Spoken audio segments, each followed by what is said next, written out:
Selamat datang di Kok Bahi Podcast. Kali ini masih bersama saya, Wanda Andita.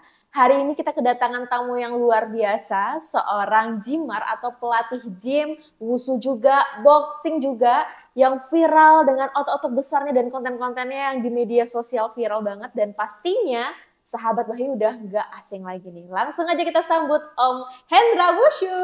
Halo, perkenalkan. Ya Om Hendra, Ya. selamat datang di Bahi Podcast Om. Gimana kabarnya nih Om Hendra? Alhamdulillah baik. Alhamdulillah baik. Sebelum kesini nge-gym dulu atau nanti nih Om? Nanti abis ini nge-gym ya Om. Oke, nah di episode kali ini kita akan kupas tuntas kisah di balik kebugaran badannya Om Hendra dan juga konten-konten viralnya di media sosialnya Om. Ya. Nah, by the way nih Om, panggilan Om Hendra ini sebenarnya apa nih Om? Kan kalau di TikTok banyak banget nih Om yang ada yang manggil Mas juga, ada yang manggil Om Kelapir juga. Sebenarnya siapa nih Om panggilan Om Hendra? Yang biasanya Hendra Wushu. Hendra Wushu. Cuman kalau di TikTok lebih viralnya Om Kelapir gitu. Iya. Itu kenapa tuh Om? Itu awalnya dulu mungkin karena lihat lagi nge-gym, jadi mungkin mindset orang itu udah langsung kebayang melihat ototnya dan urat-urat tangannya kan. Nah, nggak tahu lah, mungkin dari situ awalnya. Berarti itu memang netizen-netizen aja Ya, yang netizen memanggil dengan memanggil. gitu ya Om. Oke, nah sebelum kita ngobrol lebih lanjut nih ya Om, boleh nih Om langsung kita cicipi dulu kopi dari Forestry Coffee. Ya. Dan untuk teman-teman yang di rumah, boleh banget nonton podcast ini sambil minum kopi, apalagi kopinya langsung dari Forestry Coffee. Mantap. Mantap Om. Mantap. Sebenarnya kalau nge-gym itu boleh minum kopi atau gimana Om? Harus minum kopi. Oh, ada takaran tertentunya nggak Om? Nggak, yang penting kafein. Penting harus ada kafeinnya. Oh gitu. Yang nggak boleh itu kan gulanya, yang bahaya itu kan gulanya. Gitu. Oke. Nah selain nge-gym terus juga aktif di media sosial nih Om, aktivitas keseharian Om Hendra ini apa nih Om? Seharian ya kerja, gym, latih wushu, ya buat konten-konten itu aja. Oke, berarti memang ada pekerjaan juga, melatih juga ya Om ya, ada boxing juga. Boxing, jadi personal trainer di gym juga, jadi buka-buka privat boxing, wushu, dan gym. Oke, nah itu kalau nge-gym tuh Om Hendra tiap hari atau ada jadwal tertentunya Om? Kalau saya tiap hari, dari Senin sampai Sabtu, jadi udah ada di programnya Senin, bahu atau shoulder, Selasa back, punggung, seterusnya. Berarti memang udah ada jadwal-jadwal tertentunya ya Om. Dan itu barengan nanti sama melatih? Kalau biasanya saya melatih dulu, terus nanti gym, siap gym, saya ngelatih lagi. Latih lagi gitu. Oke Om. Dan ini kan juga Om Hendra juga ngonten juga nih Om. Itu awal mulanya gimana Om bisa kepikiran untuk kontenin juga untuk upload di media sosial gitu? Di awalnya nggak sengaja. Jadi karena keseharian sibuk, ya kan, apa salahnya kan dikontenkan, dibuatkan videonya, itu aja. Gak taunya viral ya. Viral. Dan banyak juga orang yang bertanya-tanya juga terkait olahraga ini ya Om. Iya. Oke, nah ini sebenarnya udah berapa lama Om Hendra berkecimpung di dunia olahraga? Apakah memang dari dulu, apa ada hal yang membuat Om Hendra memutuskan untuk aktif olahraga nih Om? Kalau dari gym udah lama, tahun 2003 udah mulai gym. Wah, jadi baru 1 tahun Om. Belum ada gym di Solonto, pergi gymnya ke Solo 3 kali seminggu, 2003. Cuman yang lebih konsistennya 10 tahun terakhir. Tahun 2015 sampai sekarang latihan terus sambil buka privat-privat gitu. Oke, berarti udah lama juga ya Om? Udah lama.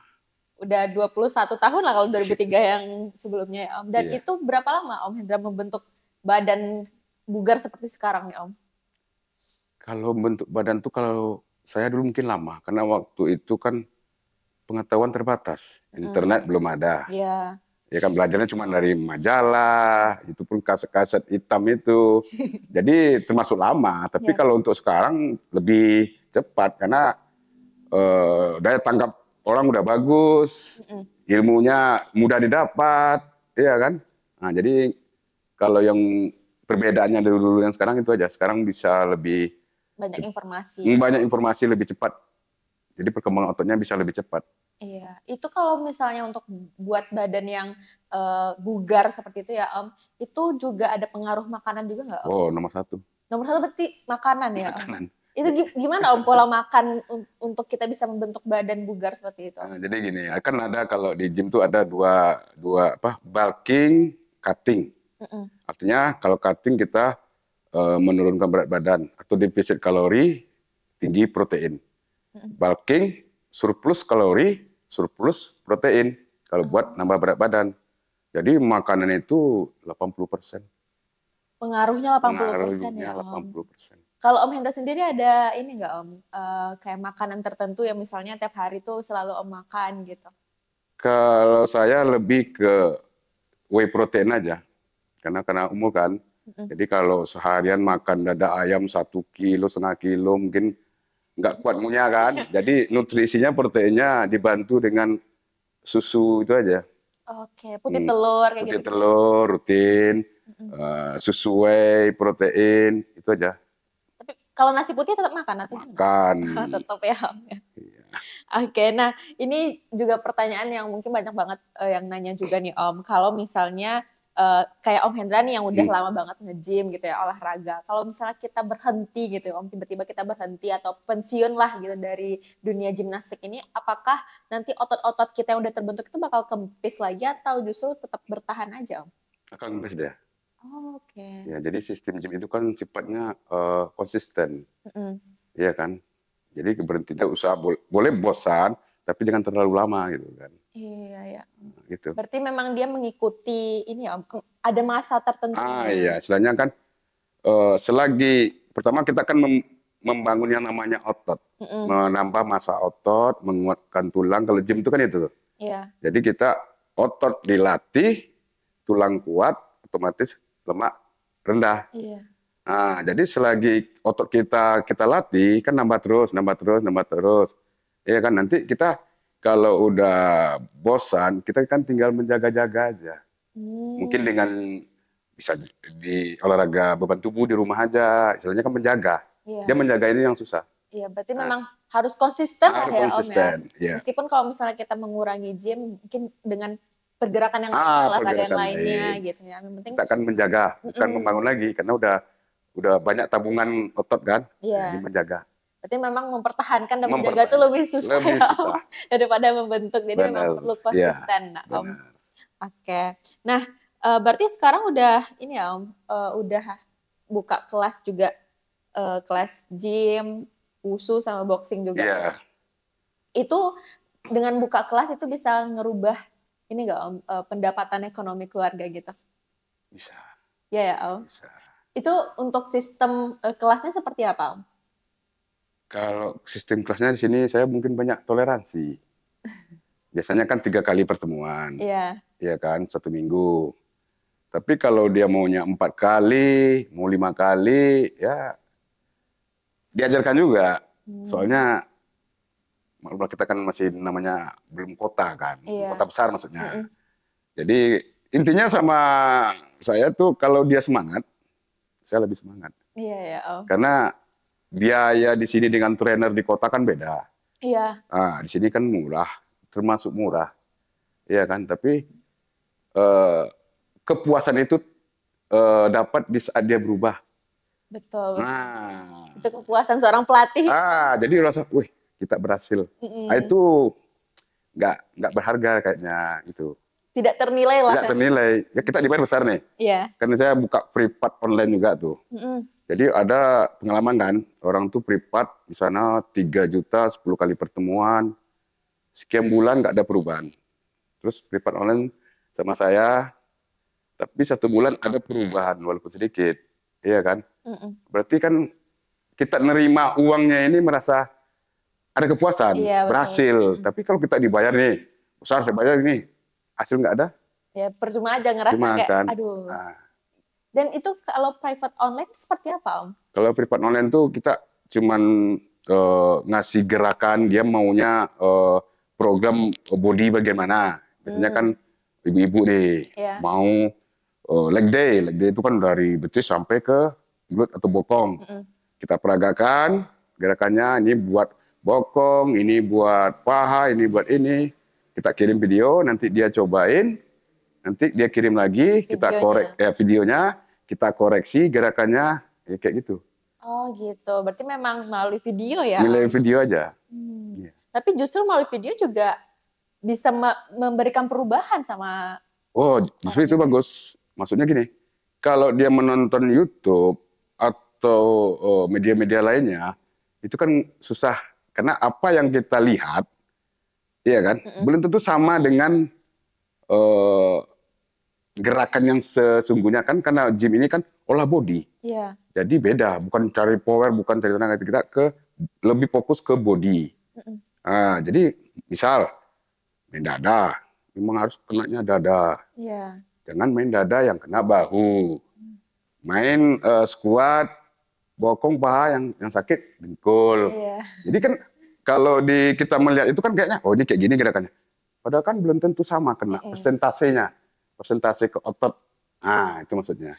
Dan kalau misalnya kita cuma lihat di YouTube, kita nggak tahu benar salahnya dan nggak ada evaluasinya juga. Ah benar. Jadi apa yang kita lihat itu belum tentu sama. Atau boleh dicobain. Gimana boleh? Oke, nanti kita coba deh Om. Nah, tadi kan Om juga pelatih di Saulunto juga ada pelatih wushu, juga ada gym sama boxing ya Om. Dan itu kan rata-rata kalau misalnya gym itu kan perempuan-perempuan ya Om ya. Sering banget berinteraksi dengan lawan jenis gitu, ibu-ibu gitu ya Om. Itu gimana Om tanggapan keluarga terkait hal itu? Apakah ada cemburu atau gimana? Tanggapan istri? Iya. Ya itu kan apa namanya, kita diberi kelebihan kan akal dan pikiran. Jadi kita diberi akal. Jadi kita harus pandai-pandai lah ngakali istri kan. Tapi yang masih sejauh ini istri tetap support ya Om ya? Support, karena kan profesional. Iya, profesional itu harus. Nah ini juga ada pertanyaan yang sebenarnya Wanda juga kepo juga nih Om. Kalau misalnya kita olahraga, angkat beban misalnya Om, dan itu cuma sebelah doang gitu Om, kayak menggunakan satu tangan aja, kayak tangan kanan atau kiri aja. Itu nanti ototnya bakal gede sebelah atau gimana Om? Iyalah. Oh, berarti bakal, ya kalau ada perubahan bersama kekuatannya. Iya. Nah, iya kan, itu nanti di ototnya. Justru kebanyakan orang Indonesia kan kidal. Jadi pasti dia ngangkatnya lebih kuat kanan. Jadi kita tuh harus mempelajari apa gerakan, apa alat-alat yang dipakai supaya dia ada keseimbangan. Jadi yang kuat bukan makin kuat, yang lemah bukan lemah. Jadi yang lemah akan mengejar yang kuat. Nah, jadi ada teknik-tekniknya, alat-alatnya yang harus dipakai gitu. Oke, berarti memang harus seimbang ya Om harus ya? seimbang. Nanti besar sebelah tuh agak awak juga. Nah, iya kan? Iya, betul-betul. Nah, sekarang kita ngomongin soal konten ya Om. Kan konten Om viral banget. Bahkan di TikTok itu sekarang udah 340.000 lebih followers nih Om. Dan itu biasanya kan Om sering tuh balas-balas komenan netizen dengan video-video yang lucu juga gitu. Itu sebenarnya udah ada konsepnya atau memang spontan aja Om? Kalau yang viral tuh rata-rata spontan. Spontan aja ya? Spontan. Karena ada yang pertama melejitnya kan orang tahu, orang Saulunto itu kan waktu tanya kelapir itu kan. Jadi kayaknya sering bertanya gitu kan. Risih. Jadi kebawa emosi, spontan kebawa emosi. Nggak taunya viral di situ. Viral sampai sekarang. Sampai sekarang, kalau lagi duduk-duduk nongkrong lewat. Om Kelapir. Rata-rata bocil. Oh iya Om. Rata-rata bocil. Ini bocil-bocil harusnya ikut ini ya Om, kelas boxing atau apa gitu ya Om, olahraga. Oke. Nah, di luar sana pasti juga banyak Om yang mau olahraga gitu ya Om, tapi ya masih awal-awal kayak masih takut gitu. Nah, kalau dari Om Hendra nih apa nih Om tips untuk teman-teman di luar sana yang mau memulai untuk olahraga? Apa aja nih Om tips-tipsnya? Intinya mulai aja dulu. Mulai dulu, bergerak dulu. Jadi yang perlu dibenahi itu mindset atau pola pikirnya itu. Jangan berpikir, apalagi cewek ya, pasti mikirnya nanti berotot. Iya kan? Kayak laki-laki nggak mau berotot. Oh, nggak segampang itu.